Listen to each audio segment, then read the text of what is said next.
फिरोज तुगलक ने 300 नवीन नगरों की स्थापना की थी, जिसमें हिसार, जौनपुर, फिरोजाबाद, फतेहाबाद, फिरोजपुर प्रमुख थे। देखेंगे कि जौनपुर की स्थापना फिरोज तुगलक ने अपने चचेरे भाई जौना खां की याद में करवाया था। जौना खां फिरोज शाह तुगलक का चचेरा भाई था। उसी की याद में, उसी की स्मृति में इसने जौनपुर नगर की स्थापना की। और जौनपुर को देखिएगा, भारत का सिराज कहा जाता है। सिराज का अर्थ होता है मुकुट, यानी कि भारत का मुकुट, यानी सिराजे हिंद कहा जाता है जौनपुर को। ठीक है। और दूसरा देखिएगा, ये दिल्ली के करीब स्थित था फिरोजाबाद। और आज ये देखिएगा, फिरोजाबाद कांच की चूड़ियों के लिए बड़ा फेमस है। इसको सुहाग नगरी कहा जाता है। और मलिका यहाँ पर चूड़ियाँ पहनने के लिए उसकी आया करती थी। उसकी मलिका को ये फिरोजाबाद बहुत ज़्यादा पसंद था। सुहाग नगरी इसको कहा जाता है। और जब मलिका को पसंद है फिरोजाबाद, तो मालिक को क्यों नहीं पसंद रहेगा। लड़कियों, स्त्रियों में देखिएगा, शादी विवाह या अन्य किसी अवसर पर जब जाती हैं, तो मुख्य रूप से उनका जो कंपटीशन होता है 3 चीज़ों में होता है। पहला कपड़े में, दूसरा आभूषण में, जेवर में, तीसरा जो होता है चप्पल में। एक दूसरे से कंपेयर करती हैं कि उनका कैसा था कपड़ा, मेरा कैसा है, उनका जेवर क्या वो लोग पहनी थी, हम क्या पहने थे, हमारे चप्पल चूड़ी क्या हैं। तो ये सारी चीज़ें, तो उसके मलिका को फिरोजाबाद ये बहुत ज़्यादा पसंद था। इसलिए फिरोज शाह तुगलक भी इस फिरोजाबाद को बहुत ज़्यादा पसंद करता था, क्योंकि ये दिल्ली के निकट ही स्थित है, बहुत दूर नहीं था दिल्ली के। तो ये 2 नगर बड़े फेमस, जौनपुर भारत का सिराजे हिंद और फिरोजाबाद को सुहाग नगरी कहा जाता है। ये कांच की चूड़ियों के लिए प्रसिद्ध है। आज देखिए, तुगलक डायनेस्टी को आगे बढ़ाते हुए तुगलक वंश के महानतम सुल्तान फिरोज शाह तुगलक के विषय में चर्चा करेंगे। तो फिरोज शाह तुगलक जो था, ये सुल्तान गयासुद्दीन तुगलक के छोटे भाई रज्जब का पुत्र था और एक हिंदू माँ के गर्भ से पैदा हुआ था, जिसका नाम बीबी जयला था। ठीक है। और इसका 2 बार राज्याभिषेक हुआ। पहली बार जो राज्याभिषेक हुआ, ये मार्च 1351 में थट्टा सिंध में। देखिएगा, मोहम्मद बिन तुगलक जो था, सिंध अभियान थट्टा में गया हुआ था। वहाँ पर अचानक उसकी मृत्यु हो जाती है, तो अव्यवस्था फैल गई थी। तो क्या किया, उलेमा और अमीरों ने फिरोज शाह तुगलक का राज्याभिषेक थट्टा यानी सिंध में ही राज्याभिषेक करवा दिया। उसके बाद देखिए, दूसरी बार इसका राज्याभिषेक दिल्ली में होता है। अगस्त 1351 में दूसरी बार इसका राज्याभिषेक दिल्ली में हुआ। तो इस प्रकार से हम देख रहे हैं कि फिरोज शाह तुगलक का राज्याभिषेक 2 बार हो रहा है। एक बार थट्टा सिंध में और दूसरी बार दिल्ली में। और ये सत्ता प्राप्त जो कर रहा है, ये अमीर और उलेमा वर्ग के सहयोग से सत्ता प्राप्त कर रहा। 2 बार इसका राज्याभिषेक हुआ और ये 2 बार मिस्र के खलीफा से अपने राज्य की स्वीकृति भी प्राप्त किया है। देखिए, इल्तुतमिश दिल्ली सल्तनत का पहला ऐसा सुल्तान था जिसने खलीफा से अपने राज्य की स्वीकृति प्राप्त की थी। लेकिन फिरोज शाह तुगलक 2 बार मिस्र के अब्बासी खलीफाओं से अपने पद की स्वीकृति प्राप्त किया है।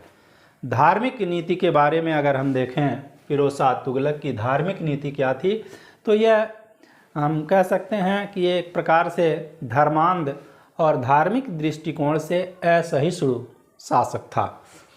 देखिएगा, बहराइच में सैयद सालार मसूद गाजी के दरगाह पर जाने वाला पहला सुल्तान मोहम्मद बिन तुगलक था। लेकिन फिरोज शाह तुगलक बहराइच स्थित सैयद सालार मसूद गाजी के दरगाह पर 2 बार गया। उनके मकबरे का 2 बार इसने दर्शन किया और खलीफा से 2 बार अपने राज्य की वैधानिक स्वीकृति प्राप्त की। ठीक है।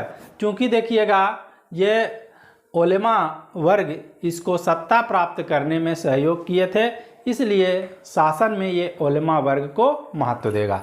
इसके पूर्व के सुल्तानों में जैसे हमने देखा था अलाउद्दीन खिलजी ने उलेमा और खलीफा को दरकिनार कर दिया था, कहा था कि धार्मिक मामला जो होता है ये अलग है, धर्म तक ही सीमित रहना चाहिए, इसलिए उलेमा वर्ग को राजनीति और प्रशासन में कोई हस्तक्षेप नहीं करना चाहिए। लेकिन ये फिरोज़ शाह तुगलक उलेमा वर्ग के सहयोग से सिंहासन को प्राप्त कर रहा है, इसलिए उलेमा और शरीयत को अपने प्रशासन में ये ज़्यादा महत्व देगा। ठीक है। और देखिएगा उस समय तमाम प्रकार के कर लगे हुए थे, तो इसने क्या किया, 24 कष्टदायक करों को समाप्त कर दिया। जो इस्लाम के विरोधी थे ऐसे कर जिनको इसने क्या किया, समाप्त कर दिया, जिसको इस्लाम या शरीयत इजाज़त नहीं देता था। उसमें देखिएगा एक कृषि उपकर था जिसको अब्बाब कहा जाता है। देखिए कई बार ये क्वेश्चन पूछा गया है कि अब्बाब क्या था, तो ये कृषि उपकर था, और तकावी ऋण था, ये कृषि से संबंधित था, ये भी इसमें शामिल थे। केवल 4 प्रकार के कर जजिया, जक़ात, खराज और खुम्स लेना इसने सुनिश्चित किया। जजिया देखिए क्या होता है, हिंदुओं से लिया जाने वाला कर था जजिया, और इस जजिया से ब्राह्मण, स्त्रियां, बच्चे और जो अपाहिज थे ये बाहर थे। लेकिन फिरोज़ शाह तुगलक सल्तनत का पहला ऐसा सुल्तान था कि जिसने ब्राह्मणों पर भी जजिया लगा दिया। और उसका कारण ये हो सकता है, देखिए चूँकि यह हिंदू माँ के गर्भ से पैदा हुआ था बीबी जयला, और उलेमा वर्ग को अपने प्रशासन में महत्व दे रहा है, तो उलेमा वर्ग को खुश करने के लिए इसने ब्राह्मणों पर जजिया लगा दिया। नहीं तो होता, क्योंकि ये हिंदू माँ के गर्भ से पैदा हुआ था, इसलिए इसको ये डर था कहीं लोग ये न कहें कि ये हिंदू हो गया है या हिंदुओं का ये पक्षपात कर रहा है, इसलिए ब्राह्मणों पर भी इसने जजिया लगा दिए। ज़कात देखिएगा क्या होता है, ये मुस्लिमों से लिया जाने वाला धार्मिक कर है, जो उनकी संपत्ति का 2.5% 2.5% लिया जाता है। इसको 40वां कहा जाता है, यानी 40 हिस्से में 1 हिस्से, 80 हिस्से में 80 भाग में 2 भाग, और 100 भाग में 2.5 भाग। तो ये ज़कात जो है मुसलमानों से लिया जाने वाला एक प्रकार का धार्मिक कर था, जो उनकी संपत्ति का 2.5% होता था। और आज भी देखिएगा ये मुसलमान जो है स्वेच्छा से इस ज़कात को देते हैं, अपनी संपत्ति का 2.5%। खराज देखिएगा ये हिंदुओं से लिया जाने वाला भूमि कर था। और खुम्स क्या है, युद्ध में लूटे गए धन को खुम्स कहा जाता था। लड़ाइयाँ होती थी, एक राजा दूसरे राजा को हरा देता था, और उसके राज्य में वो कुटाई के साथ साथ लुटाई भी किया करता था। तो लूट का जो धन प्राप्त होता था उसी को खुम्स कहा गया, और उस लुटान के धन का 1/5% राजा के पास जाता था, राजकोष में वो जमा होता था। शेष 4/5 भाग ये सैनिकों में बांट दिया जाता था। भाई सैनिक लूट करके लाए हैं, और लुटान का धन अगर उनको नहीं मिलेगा तो फिर क्यों उस तरह से लूट करेंगे। लुटान का धन उनको मिल रहा है, लूट का धन उनके बीच बांटा जा रहा है, जिसको खुम्स कहा गया। खुम्स का अधिकांश भाग यानी कि 4/5 भाग सैनिकों में बांट दिया जाता था, और 1/5 भाग ये राजकोष में जमा होता था। लेकिन ये मोहम्मद बिन तुगलक और अलाउद्दीन खिलजी ने इसका उल्टा कर दिया था। अलाउद्दीन खिलजी और मोहम्मद बिन तुगलक ने क्या किया था, इसका उल्टा कर दिया था। उल्टा का मतलब इन्होंने 4/5 भाग राजकोष में रखा और 1/5 भाग ही सैनिक में बांटा। तो ये खुम्स है। तो 4 कर जजिया, जक़ात, खराज और खुम्स लेना इसने सुनिश्चित किया। जजिया जो है ये हिंदुओं से, इसने ब्राह्मणों पर भी जजिया लगा दिया, और सल्तनत का पहला सुल्तान फिरोज़ शाह तुगलक बना जिसने ब्राह्मणों पर जजिया लगा दिया। ये जक़ात 2.5% है मुसलमानों से लिया जाने वाला कर। खराज जो है हिंदुओं से लिया जाने वाला भूमि कर था, और खुम्स जो है युद्ध में लूट को कहा जाता है। एक प्रकार का और भी कर मिलता है उस्र। उस्र देखिएगा मुस्लिम किसानों पर लगाया गया था। उस मुस्लिम किसानों से लिया जाता था। और सल्तनत काल में नहरों का निर्माण करने वाला पहला सुल्तान गयासुद्दीन तुगलक था, हमने बताया था पीछे क्लास में। लेकिन चूंकि उसका कार्यकाल बहुत कम था तो बहुत ज़्यादा नहरों का वो निर्माण नहीं करा पाया था। तो फिरोज शाह तुगलक, इसका शासनकाल आप देखेंगे 1351 से लेकर के 1388 तक, लगभग 37 साल तक इसका एक लंबा कार्यकाल रहा। और इसने भारत में नहरों के जाल बिछवा दिए, नहरों का नेटवर्क बिछवा दिया। और नहरों का जब जाल बिछा दिया सिंचाई सुविधा उपलब्ध कराने के लिए, तो एक कर भी लगा दिया सिंचाई पर, हब-ए-सर्ब। देखिए शरबत पिला रहा है खेतों को किसानों के, तो सिंचाई कर भी ले रहा है और उसका नाम है हब-ए-सर्ब। और सिंचाई कर लगाने वाला सल्तनत का पहला सुल्तान बन गया फिरोज शाह तुगलक। और एक कार्य इसने और किया जो अभी तक सल्तनत के सुल्तानों में किसी ने नहीं किया था।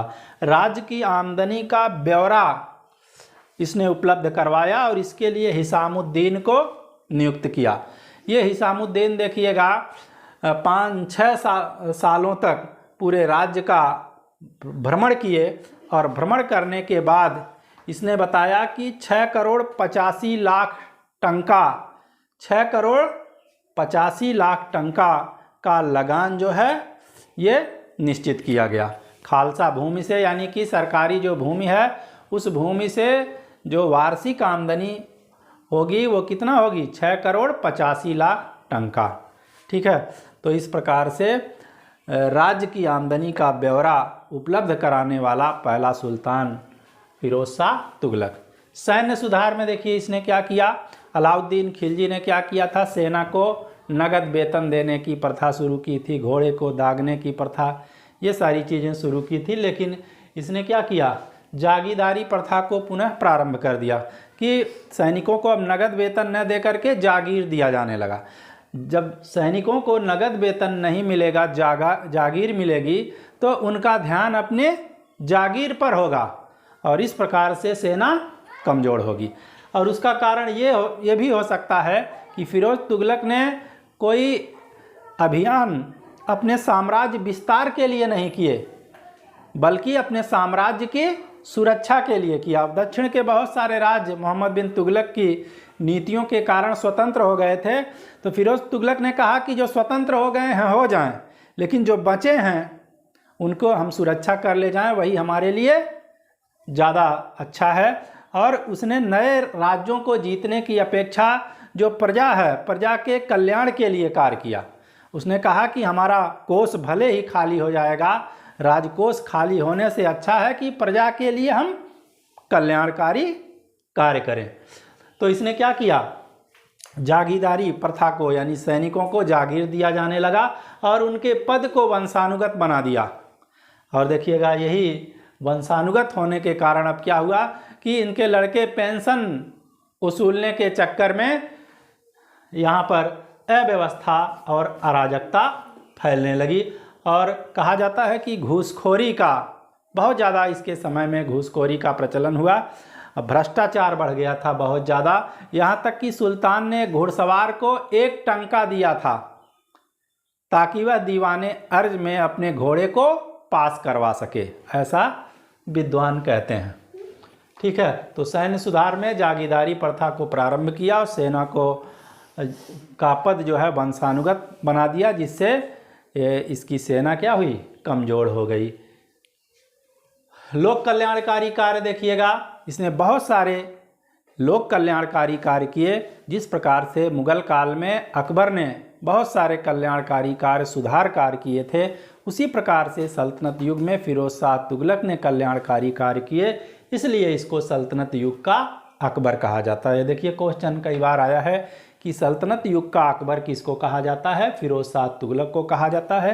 क्यों कहा जाता है, क्योंकि इसने बहुत सारे कल्याणकारी कार्य किए हैं। क्या कल्याणकारी कार्य किए हैं, इस चीज़ को हम लोग आगे देख रहे हैं। इसने एक दास विभाग की स्थापना करवाई थी जिसको दीवाने बंदगान कहा जाता है। कहा जाता है कि फिरोज शाह तुगलक जो था ये दासों का बहुत ज़्यादा शौकीन था दासों के रख रखाव, उनके देखभाल, उनके शिक्षा, उनके तकनीकी ज्ञान कौशल वृद्धि के लिए उसने क्या किया था, एक अलग से विभाग की स्थापना कर दी थी, जिसको दीवाने बंदगान कहा जाता है। और इसके समय में दासों की संख्या 1,80,000 हो गई थी, 80,000। तो इन पतंगों के लिए क्या किया, एक अलग विभाग दीवाने बंदगान की स्थापना की। ये दीवाने बंदगान विभाग क्या करता था, इनके रख रखाव, इनकी सुरक्षा, इनके लिए शिक्षा, उनके लिए तकनीकी ज्ञान उपलब्ध कराता था कि ये जो दास हैं ये राज्य के लिए बोझ न बने रहें, बल्कि वे आत्मनिर्भर हो जाएं, अपने पैरों पर भी खड़े होकर के ये कुछ कर पाएँ। इसलिए इनके लिए शिक्षा और तकनीकी ज्ञान का प्रबंध किया गया था। जिस प्रकार से सैनिकों को नगद वेतन या जागीरें जो दी जाती थी, उसी प्रकार से ये दासों को भी दिया जाता था। ठीक है। उसके बाद देखिए दिल्ली के समीप रोजगार दफ्तर का इसने निर्माण करवाया, रोजगार दफ्तर खुलवा दिया गया था। रोजगार दफ्तर में बेरोजगारों का पंजीकरण होता था और उनको रोजगार उपलब्ध कराए जाते थे। दान विभाग देखिए, दीवाने खैरात, ये दान विभाग था। दीवाने खैरात कहते हैं ना, जकात खैरात। तो जो गरीब लोग थे, असहाय लोग थे, उनको दान दिया जाता था। और मुस्लिम कन्याओं की शादी के लिए यहाँ से दीवाने खैरात से उनके लिए भी अनुदान दिया जाता था, दान दिया जाता था। दीवाने इश्तिहाक देखिएगा, ये पेंशन विभाग था। जो लोग वृद्ध थे, असहाय थे, गरीब थे, उनको पेंशन उपलब्ध कराया जाता था। और दारुल सफ़ा या सफ़ा खाना एक अस्पताल हुआ करता था, हॉस्पिटल था। ये गरीब लोगों के लिए निःशुल्क यहाँ पर इलाज हुआ करता था। उसके बाद देखिएगा लोक निर्माण विभाग की इसने स्थापना करवाई थी और इसने 300 नवीन नगर, 300 नए नगरों की स्थापना करवाई, जिनमें 5 बड़े फेमस हैं: हिसार, जौनपुर, फिरोजपुर, फतेहाबाद, फिरोजपुर। ठीक है, ये 5 बड़े फेमस होते हैं। जौनपुर देखिएगा, जौनपुर को सिराजे हिंद कहा जाता है। सिराज का अर्थ होता है मुकुट, जो ऐसे यहाँ पर पहना जाता है मुकुट, तो उसी को कहा जाता है सिराज। और ये सिराजे हिंद यानी कि हिंदुस्तान का मुकुट, भारत का मुकुट, ये जौनपुर है। जौनपुर की स्थापना करवाई थी। फिरोजाबाद देखिए, ये फिरोजाबाद कांच की चूड़ियों के लिए बड़ा प्रसिद्ध था। आज भी है ये फिरोजाबाद, दिल्ली के निकट ही है और कांच की चूड़ियों के लिए बड़ा फेमस है। इसकी मलिका जो है चूड़ियाँ पहनने के लिए यहाँ पर जाया करती थी और उसको ये फिरोजाबाद बहुत ज़्यादा पसंद था। तो जब मलिका को फिरोजाबाद पसंद है तो मालिक को क्यों नहीं पसंद रहेगा। ठीक है, तो सुल्तान को फिरोजाबाद सबसे ज़्यादा पसंद था। ये क्वेश्चन देखिए आ सकता है कि जो सुल्तान ने नवीन नगरों की स्थापना करवाई थी उसमें सबसे ज़्यादा पसंदीदा कौन सा था, तो वो था फिरोजाबाद। उसके बाद देखिएगा फिरोज तुगलक जो है उद्यान प्रेमी था, प्रकृति प्रेमी था। इसने 1200 फलों के उद्यान लगवाए, बाग लगवाए और फलों के गुणवत्ता में सुधारने का प्रयत्न किया। फल बड़े हो जाएं, पोमोलॉजी फलों का अध्ययन, एंथोलॉजी फूलों का अध्ययन, और 36 शाही कारखाने का इसने निर्माण करवाया। और इन कारखानों में कालीन बनाया जाता था, घोड़ों के साज सज्जा के लिए चीज़ें बनाई जाती थी, बहुत सारी चीज़ें बनाई जाती थी। ठीक है, नहरों का निर्माण ने बता दिया कि सल्तनत का ये ऐसा सुल्तान है जिसने भारत में नहरों के जाल बिछवा दिए थे और जिसमें सबसे ज़्यादा जो नहरें थी हरियाणा में थी और इन नहरों से हरियाणा राज्य सबसे ज़्यादा लाभान्वित हुआ था। फिरोज तुगलक ने पुराने भवनों का निर्माण करवाया था। कुतुब मीनार देखिएगा, कुतुब मीनार के बारे में हमने बताया था कि कुतुब मीनार का निर्माण कार्य कुतुबुद्दीन ऐबक ने प्रसिद्ध सूफी संत ख्वाजा कुतुबुद्दीन बख्तियार काकी की स्मृति में बनवाया था, जिसको इल्तुतमिश ने पूरा करवाया था। तो इसका कुतुब मीनार की जो 5वीं मंजिल थी, उस 5वीं मंजिल का निर्माण फिरोज शाह तुगलक ने करवाया था। खाने जहां तेलंगानी के मकबरे का निर्माण फिरोज शाह तुगलक के शासनकाल में जौना शाह ने करवाया था। जौना शाह खाने जहां तेलंगानी का पुत्र था और उस मकबरे में 8 कार्नर थे, 8 कोने बनाए गए थे, इसलिए ये मकबरा अपनी तरह का बना हुआ एक अद्भुत मकबरा था और ये बड़ा फेमस मकबरा था। खाने जहां तेलंगानी का मकबरा, इसका निर्माण जौना शाह ने करवाया था। किसके समय में? फिरोज शाह तुगलक के समय में। इसके बाद देखिएगा, फिरोज शाह तुगलक का एक महत्वपूर्ण कार्य यह है कि इसने अशोक के 2 स्तंभ लेख को दिल्ली उठा लाया था। एक को टोपरा से लाया था, दूसरे को मेरठ से लाया था। टोपरा देखिए हरियाणा के अंबाला ज़िले में है, हरियाणा में, और मेरठ जो है उत्तर प्रदेश में है। तो टोपरा और मेरठ से ये अशोक के स्तंभ लेख को उठा लाया था और दिल्ली में इसने स्थापित करवाया।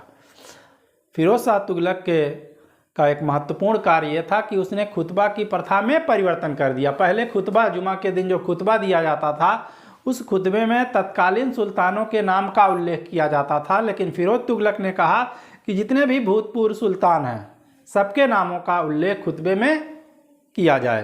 तो सारे लोगों के नाम का उल्लेख खुतबे में किया जाने लगा, लेकिन कुतुबुद्दीन ऐबक के नाम का उल्लेख खुतबे में नहीं किया गया। तो यहाँ से देखिए एक क्वेश्चन पूछा जाता है, क्योंकि कुतुबुद्दीन ऐबक ने सुल्तान की उपाधि धारण नहीं की थी, इसलिए उसका नाम खुतबे में उल्लेख नहीं किया जाता था। एक कार्य और किया था महत्वपूर्ण कार्य, ऋण पंजिकाओं की समाप्ति। देखिए मोहम्मद बिन तुगलक ने जो कृषकों को ऋण बांटे थे उसको सौंधर कहा जाता है। सौंधर ऋण बांटे थे और 2 करोड़ टका बांट दिया था। तो हम बैंक से ऋण लेने जाते हैं तो क्या करता है, बैंक अपनी पंजिका में उसको लिखता है कि इतना ऋण है, इतना % ब्याज है, इतना देना पड़ेगा, ये सारी चीज़ें उसमें लिखी जाती है। तो ऋण पंजिका को ही इसने क्या कर दिया, फिरोज तुगलक ने समाप्त कर दिया, उसको फुंकवा दिया। यानी कि जो कृषकों को सौंधर ऋण दिया गया था और 2 करोड़ टका था, 1-2 हज़ार नहीं था बल्कि 2 करोड़ टका था, सबका सब माफ़ कर दिया। और ये कठोर जो दंड दिए जाते थे, कहा जाता है MBT के समय में 2-4 लाशें उसके दरबार के सामने रोज तड़पा करती थी। तो उसने ऐसे दंड को ख़त्म कर दिया, कहा कि कठोर दंड जो है इसकी व्यवस्था नहीं रहेगी, कठोर दंड नहीं दिया जाएगा। ठीक है, अब देखिएगा इससे जो क्वेश्चन बनते हैं वो प्रमुख क्वेश्चन यहाँ से कर व्यवस्था से, जजिया जकात खराज खुम्स से यहाँ से बनते हैं। हब सर्व, सिंचाई कर, अब्बाब क्या है, कृषि उपकर है। ठीक है, 2 बार किसने राज्याभिषेक करवाया, फिरोज शाह तुगलक ने। 2 बार किसने खलीफा से अपने राज्य की स्वीकृति ली, फिरोज शाह तुगलक ने। सैन्य सुधार में क्या किया, जागीरदारी प्रथा को शुरू कर दिया फिर से, और सेना के पद को वंशानुगत बना दिया।